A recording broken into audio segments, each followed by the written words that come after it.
Welcome back to the Smallville Retrospective. I'm Scotty Ow. You're not, and we're on season 4, episode 11, entitled Unsafe.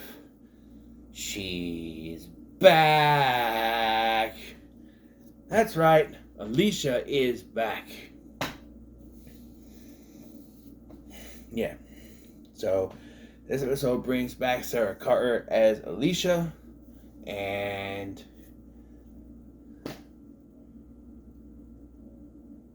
yeah, so that happens. Plus, there's some goings on with Lana and Jason, and Lionel has out and about and doing stuff.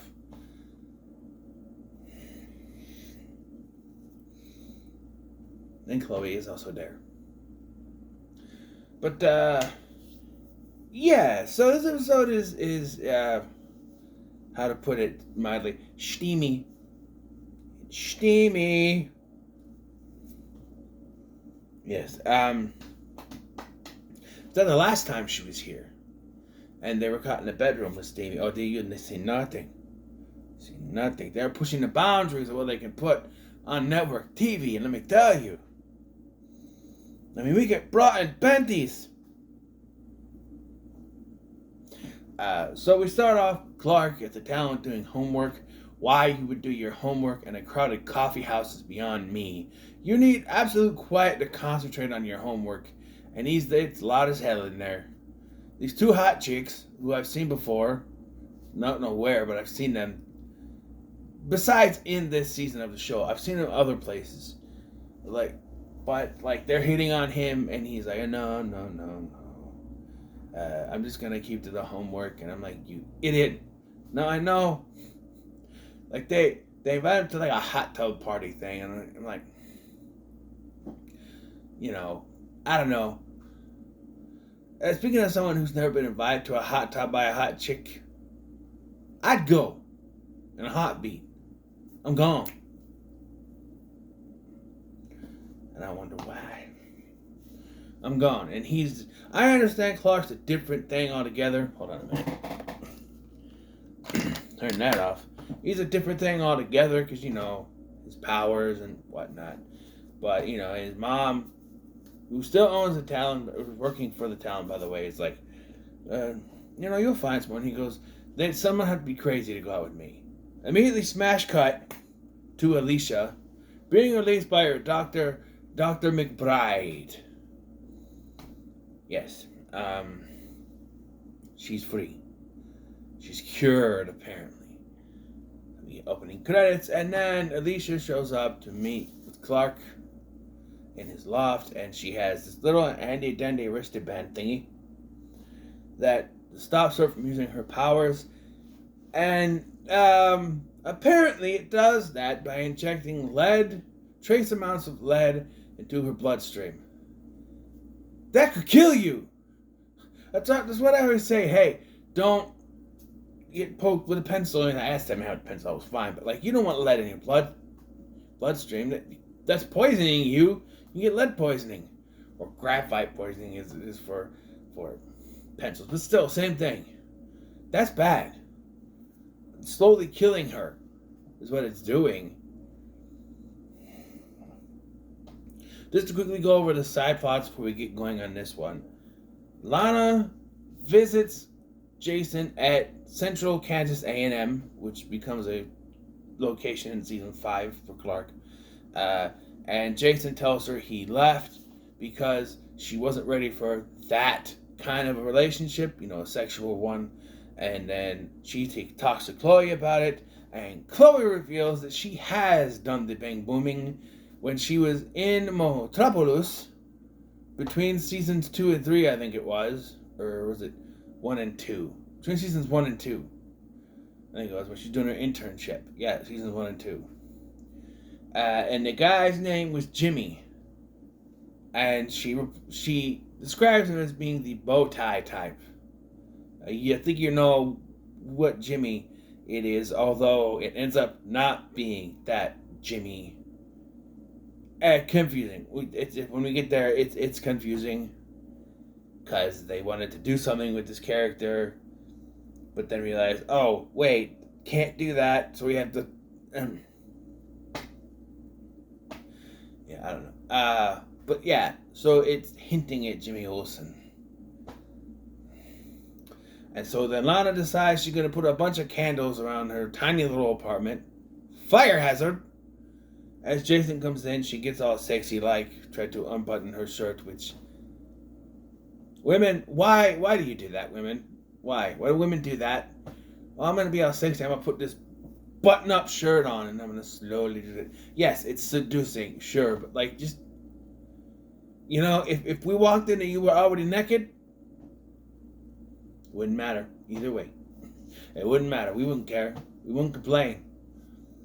I know you want to be, or maybe if you're in your bra and panties, just sort of sexy on the bed, like, hello. Don't say it like that, but you know what I mean. But yeah, just, I haven't had a big experience with women. In fact, I've only technically been with one woman, but I have made up with a couple other women. So I've had a few girlfriends here and there. Only one was very serious. Got my son out of it, so ended badly, got my son. He was kind of the reason why it also ended badly, but it's not his fault. He couldn't control. But anyway, but Jason stops her, and he says that the real reason why is because he doesn't think that they met by accident. He said that his mother was the one who talked him into going to Paris. So we haven't hit that turning point where they decided they were. At some point, there's a switch is flicked on, and he changes from guy who was forced into doing this to in on it all along. Because I don't know. I think maybe the point of it at this certain point was, maybe he got the supernatural job in the middle of filming this, and they went, well, if he's gonna leave, we have to change the way the character is. So it changed because everything, including this episode for Jason, has been that he's an innocent person involved in all this, and then when the second half of the season gets going, it's the other way around. So I don't know. Maybe he found out he was gonna have to, do supernatural. So like, okay, well, we need to change the way your character is then. I don't know. Then again, what would his character be if he didn't go down this road? One thing I can think of is that he'd stand up to his mom and end up dead anyway. Because what kind of characters do.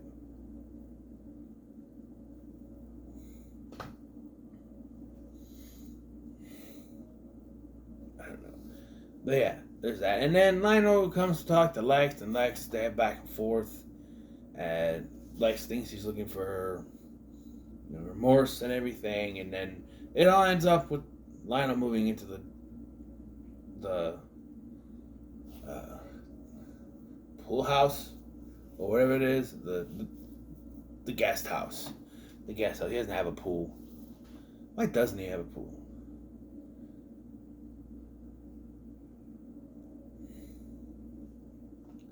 I don't know. What about, where was Lionel living before he went to jail? Before he went to prison? Was that... Because they say he's living out of hotels, and I'm just like, wait. I know he doesn't have any money or anything, but where was he living before this? What house? In Metropolis? I don't know. But back to the hot and sweaty stuff. So, Alicia... So they go ice skating. Yes, and this brings back memories. Not of ice skating. I've never been ice skating. Probably not too shocked to hear that. I've never been ice skating. I did go roller skating, though, as a kid. We had a roller rink. Not so much anymore. But sometimes we go there for school. Sometimes we just go there for fun. I had a birthday party. Not mine, but I went to a birthday party there once. And And even with 4 wheels on the roller skates, it's still hard to keep your balance, okay? I've fallen on my tushy more times than I care to remember. In fact, there was one time, not at the rink, but in it was in my babysitter's driveway, and I had the wheels on, and the skates on, and one foot went one way, the other one went the other way, and Scotty did the splits. It was not comfortable. It was very painful. Yes. Ouch. Ouch. Scotty's not meant to do the splits. But Scotty did the splits, and it unfortunately wasn't the last time that I ended up doing the splits. It hurt. Just thinking about it hurts my groin. But yeah, so they're canoodling because they both fall down on the ice. But I think Clark falls down and takes her with him. And they get a little, thing. As they get close to kissing, though, she sees her doctor out and about watching them. So she makes an excuse that, you may be... Look, they're talking about his powers out in the open. I know it's supposed to be music playing for them, but still. But, she goes, I'll meet you there. You got hot chocolate. Yeah. So we find out that the Dr. McBride is following her, and he thinks it's a bad idea for her to go straight to Clark because Clark was, started the obsession, which he has a point, but she gets back. She says she wants to go to California, and Clark says he can't do that. He has a life and everything. It seems to me a lot of the reasons why a lot of stuff doesn't happen is because Clark always says no.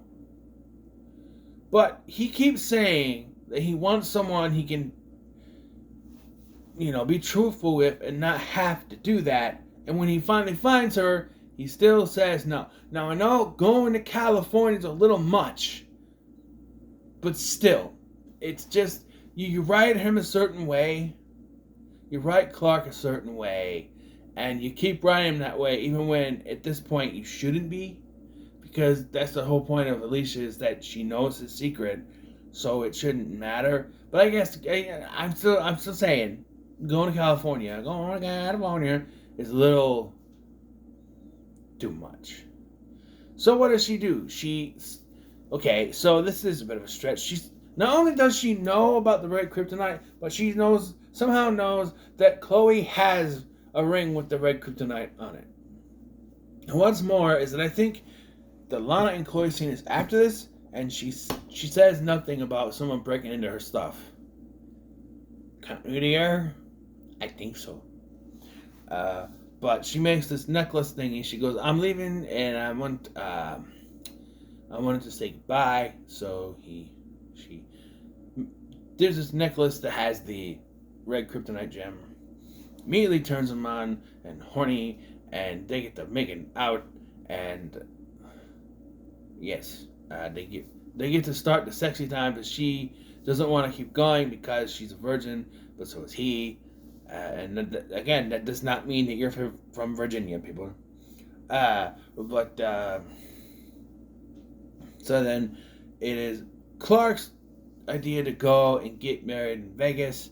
So he breaks. Now, keep in mind, she's in her underwear at this point, and he has his shirt off. So he breaks her wrist thingy, right? And they teleport immediately to Vegas with her in her underwear, in her brown panties, and him with his shirt off. Yeah, could have put some clothes on before you did. You had to run away. Because we also find out her doctor is tracking her with this. Right? Oh, by the way, she confides in Clark about the doctor guy, and she insinuates that, or at least she says that she thinks the reason that he let her go was because he wants to be with her. Now, these are supposed to be teenagers. Clark, and this is important, is only 17. He's only 17. at this point. He hasn't had his birthday yet. So he's only 17. I'm wagering that Alicia is around that same age. Supposed to be also 17. So they're going to Vegas to get married. Which they later say is not legal. But I don't think you can get married under the age of 18 without a parent's or guardian's legal consent. And yet they do it. And just there, they get married. And you know what, Alicia? This time would have worked just fine if you didn't. Because they get married and there's a little more sexy times. And they get hot and heavy and they're about to do it. But she's like, no, this isn't right. I want it to be natural. Knowing full well that if she takes that necklace off of him, he's gonna stop.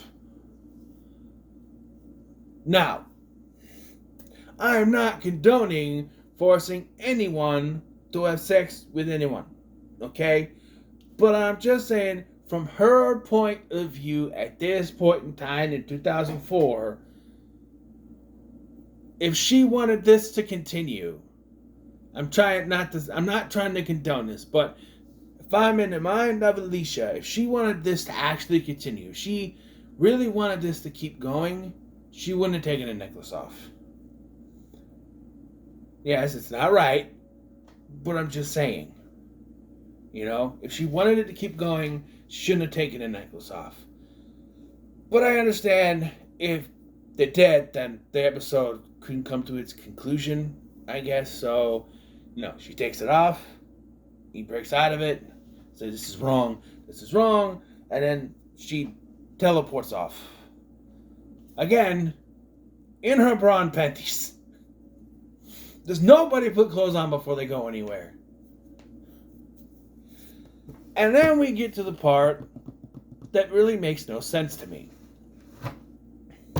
Maybe it's not yet. So, Clark is back in his barn now. Again, I've already talked about all the other stuff that goes on in this. Clark is back in his barn now, and Dr. McBride shows up with a gun and says that, by the way, she writes off knowing about the kryptonite is, I've studied you. I know everything about you. But he's got a gun, and he's going to shoot him. So she teleports in front of him to take the bullet. And even Clark says, why did you do that? I could have taken the bullet. She goes, I said I'd protect your secret. Yeah, well, you didn't need to get shot for it. Because if you know Superman, all you gotta do is he's standing there, and it's gone. Like, I don't know. Maybe she teleports behind him, grabs him, and teleports him away. I don't know. Did she need to get shot? I don't know. We found out Dr. McBride is being held for observation at Belle Reve for being obsessed with a patient, I guess. I don't know. And here's the part that makes no sense. Clark is yelled at by his mother for doing what he did. Even though he says, I was under red kryptonite, which should excuse him from any kind of consequences. Don't you think? She's like, man, no, I'm disappointed. I'm like, why? He was under red kryptonite. He was not in control. She starts yelling at him about, you can't go and get married. Marriage is a special thing. And I'm like, he's like, it's not legal. It doesn't matter. And I'm sitting there going, why are you yelling at him? It's not his fault. 1, Alicia's fault. 2, red kryptonite. He had no control over it. I don't understand why this scene is in here. I don't understand why he's getting yelled at, why he's in trouble. It wasn't his fault. He could not control it. When he was in control, he said no. I don't get this. I don't understand why this scene is here at all. Why is it here? It's not his fault. He couldn't control it. It's frustrating. After that, and then go back to the barn. A lot of scenes in the barn in this episode. And Alicia is there, and she apologizes. She's got the wristband thingy back on. There we go. No powers for me. Hey, that's what I thought. So, let's see. I have to. How is it that never mind. So she basically says goodbye, and she starts to leave, and he's like, Alicia, wait, and then they end with a hug. It's a hug, and the music plays, and the camera pans out, and the episode is over. Pretty good. It's a pretty good episode. It's not, you know. You know how sometimes you have episodes where the side plots seem to just be there and are kind of in the way? That's what this episode was to me. I was more interested in what was going on with Alicia and Clark than the other stuff that was in the episode. But it felt like they needed to put those in there. Like, if you got rid of the Clark, you get rid of the Lex and Lionel stuff, it wouldn't have mattered. Maybe the Lana stuff, I don't know. I don't really care for Lana trying to seduce Jason. I don't know. Again, the whole I'm gonna wear a button-up shirt and be all sexy. It's just like, why put too much thought into it? But yeah, this episode was pretty good. So, what are your thoughts on this episode? In the comments, don't forget to like, share, and subscribe. Thank you for watching. I've been Scotty, and I have to push the thing because that noise was my button push thingy. So I have to do this.